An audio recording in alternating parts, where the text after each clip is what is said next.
كريمكان وآلو موستراي هذا كورا وحانيري ونيو كريمكان alaabta wuxuu ku jira aad ugu raqiisan alaabteena haddana sida degdegtaa ku shaqeeya sababtoo ah kareemkan collagen ku jiro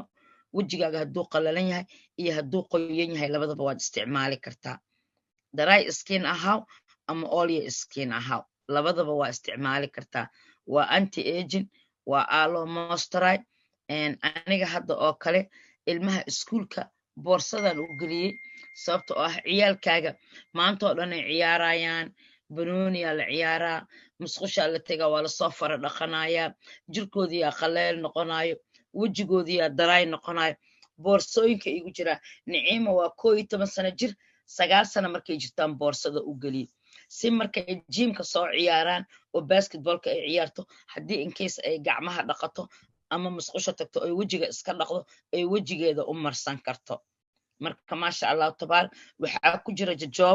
jajoobo waa kareemkii hadaaya aan idin sheegayay productigi wuxuu ku jiraa productigaasi shaambadeena iyo wuxuu ku jiraa aloe body lotionkeena productigeena intiisa badan waa lagu daraa jajoobo waa alaabta ugu qaalisan adduunka ee skin care-ka laga sameeyo marka annaga caan ayaan ku nahay apricot waa fruit ka mid ah fruutyada la isticmaalo vitamin E ayaa ku jira maasha Allah tabaarak marka waa kareemyada aad iyo aad u fiican waana anti aging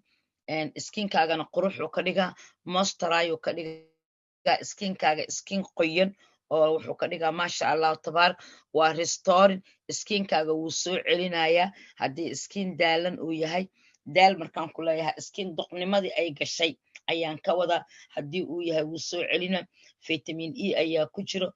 globin ayuu ku siinaa macnaha dhalaal badan oo qurux badan ayuu ku siinayaa waana alaabta ugu raqiisan kambanigeena ayuu ka mid yahay haddana dadka aad u caawiya maasha Allah